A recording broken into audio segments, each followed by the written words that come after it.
Hey guys, welcome back to the channel. So there's been a video circulating around about a Filipino-American who doesn't like or who hated being Filipino, and so that's what I'm going to be reacting to today. Let's get started.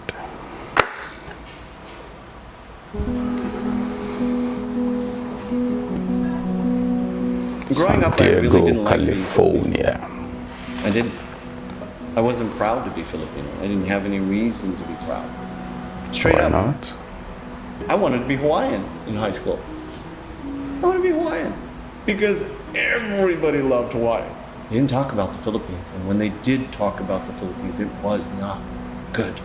You know, kidnappings in the Philippines, poverty, corruption, and you're like, why would I want to be a part of that? And then those immigrants would come, and the jokes came. It's like, oh, they're a bunch of fobs, fresh off the boat. So growing up, I never really wanted to be Filipino.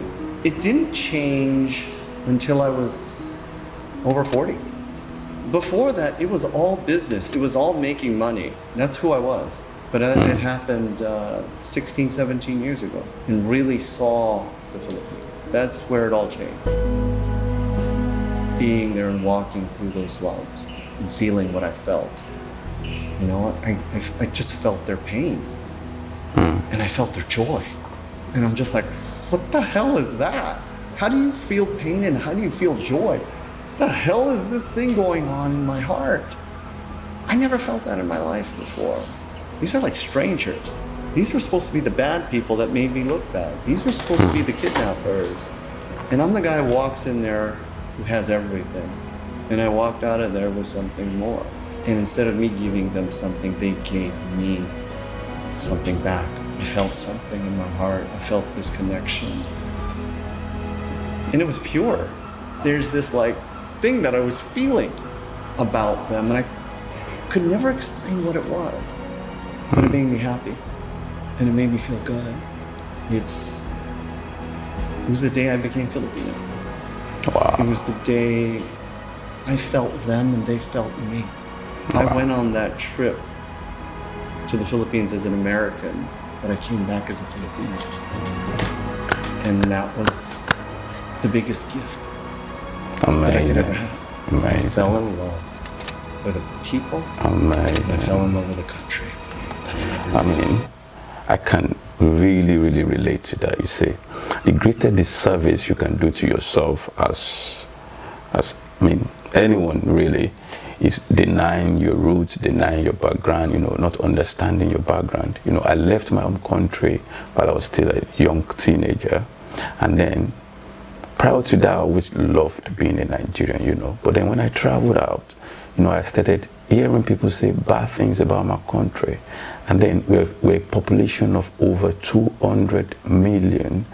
And then hearing people say we are all bad, we are all scammers, we are all this and that. You know, it makes you think, are we really that bad? Because you're surrounded by good people, but then, you know, when you go out there, people see you in a different light because that's what the media fits them. That's why you should never let anyone speak down on where you're from, you know.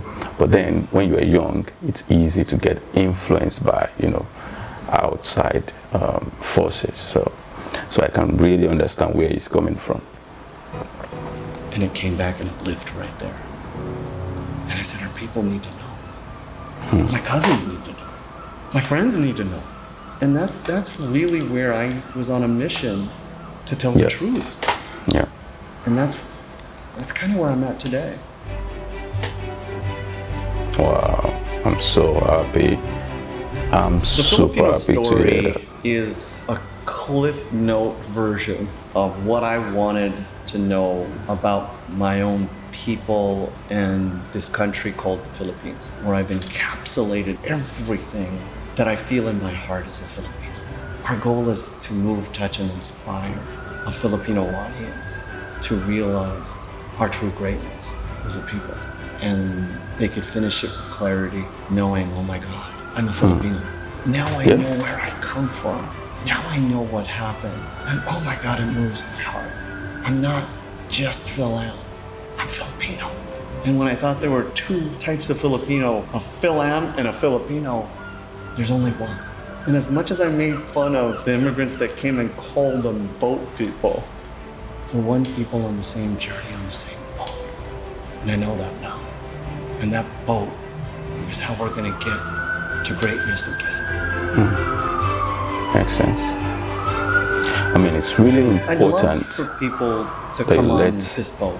that you tell your own stories. If they're yearning to understand who they are and what happened, I mean, join us, because we're here to tell them.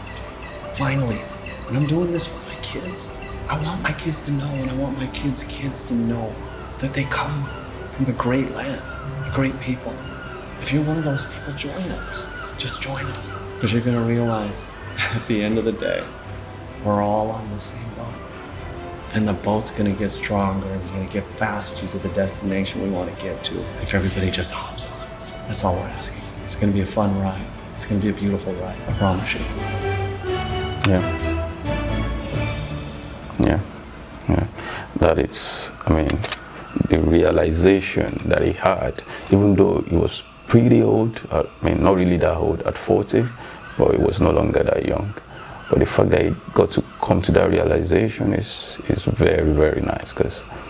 And one lesson I think people should learn is that you should tell your own story, because you see, when others are the ones telling your story for you, it's usually the bad things they will say.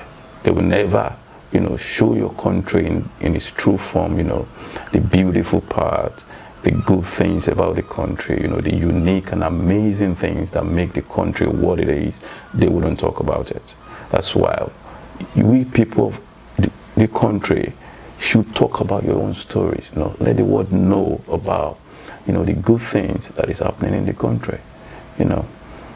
I'm really glad I watched this, because I can really, really relate to this, coming from, based on my own background, the discrimination as well, the stereotypes as well. So I can really understand where it's coming from. Thanks for watching, and I'll see you all later.